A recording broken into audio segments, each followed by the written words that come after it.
VA-11 Hall A is essentially a visual novel. It's not as overtly Japanese as the genre mostly consists of, but unquestionably inspired by it, with plenty of anime-inspired character designs, allusions to gaming, internet, and otaku culture, all behind slick, stylish sheen of a pixel-based, 80s-inspired cyberpunk aesthetic. Choice is handled in a clever way, serving drinks to bar patrons, that isn't as direct as answering a question one way or another, but still having potential impact. If you know this going in, you should be well underway to reading an interesting, mildly interactive story with a charming cast of characters. But it's still basically reading a book that asks you to perform actions on occasion to keep reading it. If you're fine with visual novels as a concept and are looking for something that takes a few risks with the formula, by all means give this your time. But that's not all you want to hear, is it? Spoiler time after the card, but I don't think I'll be spending too much time on this game, because it's all just story-based. Talking too much about these kind of things can ruin the entire experience, so it's better to just play it for yourself. So, no judgment if you want to click away and go play it now. Really.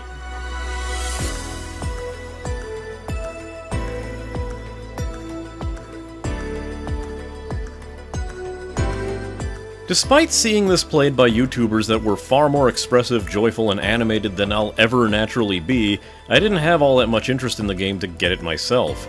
At one point though, Grindstone member Nate tossed me the game as a gift, along with a message saying he felt I would enjoy the game. I never got around to playing it. He still doesn't hold a record for unused Steam gift though. That one goes to Sad Panda getting me Telltale's Walking Dead back in mid-2013. Regardless, as I discussed reward options for Patreon while in the Grindstone Discord, and mentioned opening back up a suggestion tier for Indie Stop, he asked me how much it was gonna be when I finally decided on a price. That is when he immediately upped his pledge and sent me this message. Fair enough. As mentioned in the no spoiler zone, the VA-11 Hall A, I'm just gonna call it Valhalla from this point on. The game agrees with me, so it's fine. Anyway, Valhalla's aesthetic is anime-inspired with a far heavier emphasis on cyberpunk future aesthetics, via the 80s, down to that future tech color palette consisting of cold muted colors of blue and purple and highlighted in the brightest, most obnoxious neons, as well as featuring well-detailed pixel graphics. This is also one of the only games I purposefully put the CRT scanlines filter option on because I honestly felt it works far better that way. It's a toggle, so you don't have to worry about that if you don't like it.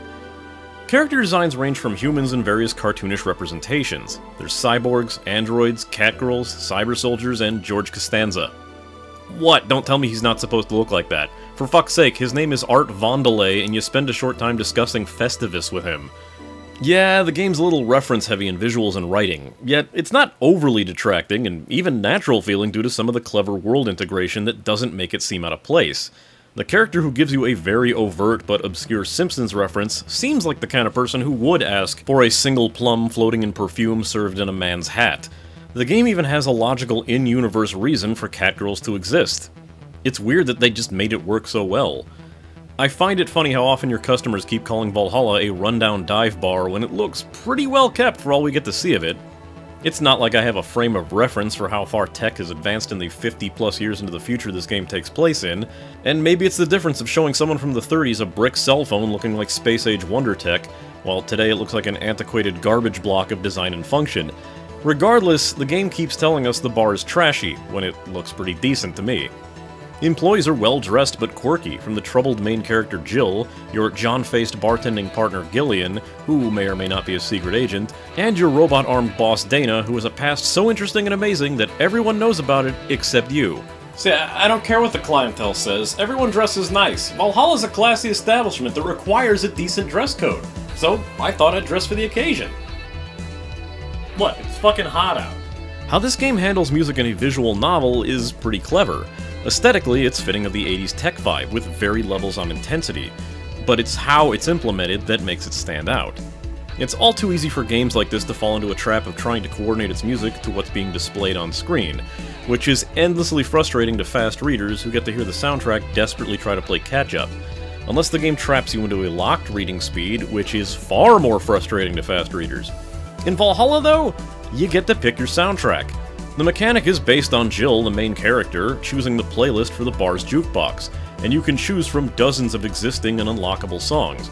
In fact, very few times does the game wrestle the OST away from you for story beats or character moments, like when confronted with the obnoxious girl who livestreams every moment of her life.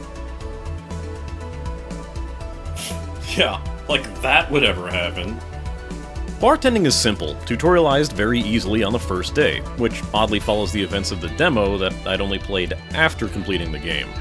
Essentially, bar drinks in the future are chemically synthesized in an interface consisting of 5 ingredients: adelhyde, bronson extract, powdered delta, flanergide, and carmetrine. The first 4 being flavorants, and the last a synthesized alcohol-like substance. When an order comes up, you'll have a drink list with instructions on each. Move in the appropriate amount of ingredients to the shaker, mix, and finish.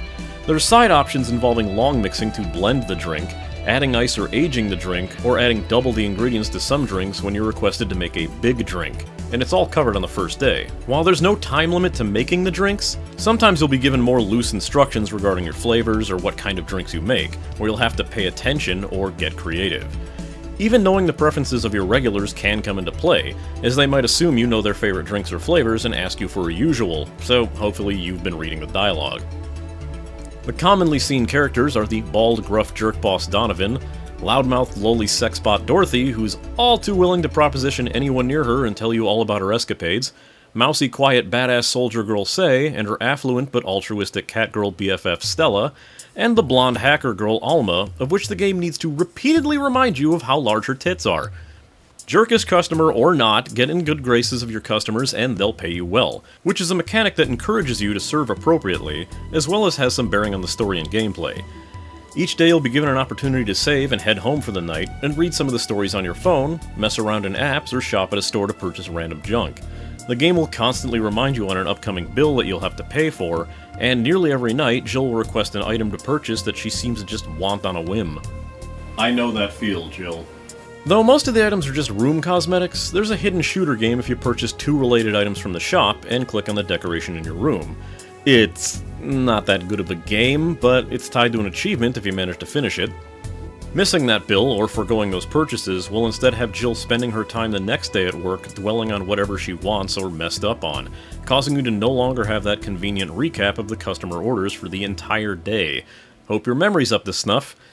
Miss the largest and final bill at the end of the game due to your frivolous purchases, and you'll even get evicted from your apartment and be forced to move in with Alma, sleeping next to her in her bed, while she holds on to you. How is this the bad ending again?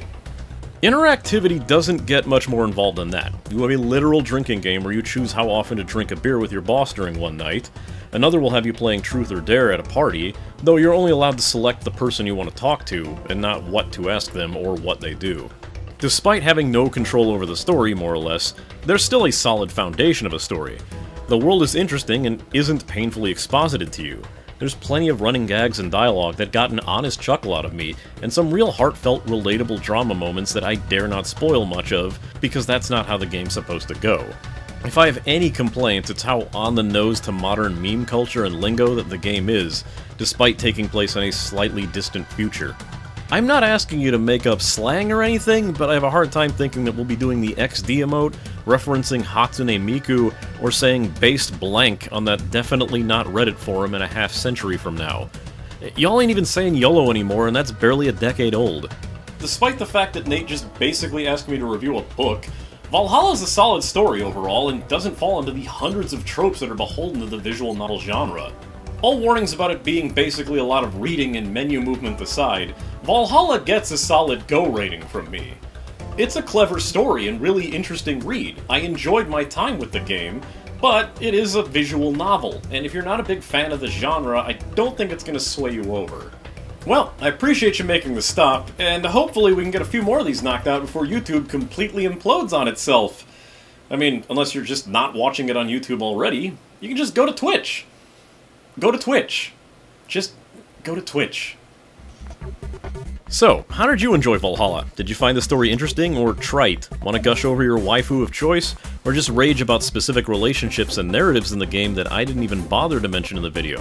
Let it all out in the comments. Come watch me live at twitch.tv/chaosd1 if you're not already. Attend my JRPG-focused Weeaboo Wednesday streams. Watch me cook with my shitty laptop mic and camera, or just get frustrated by my complete lack of commitment to a coherent schedule. You can even watch Indie Stop debut live on there on the appropriate Friday at noon Eastern, right before it goes officially live on YouTube. Remember, I am more than willing to hear suggestions for indie games that you want to see covered in the show. I have no shortage of potential titles to look at, but I am always up for new stuff and suggestions. I already have 2 in mind I should probably get to working on soon.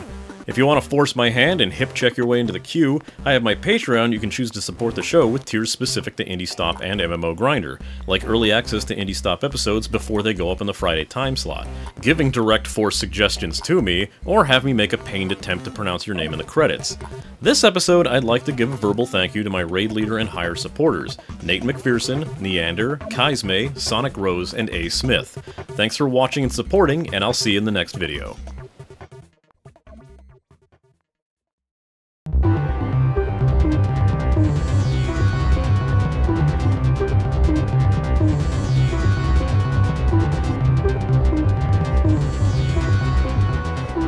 Thank you.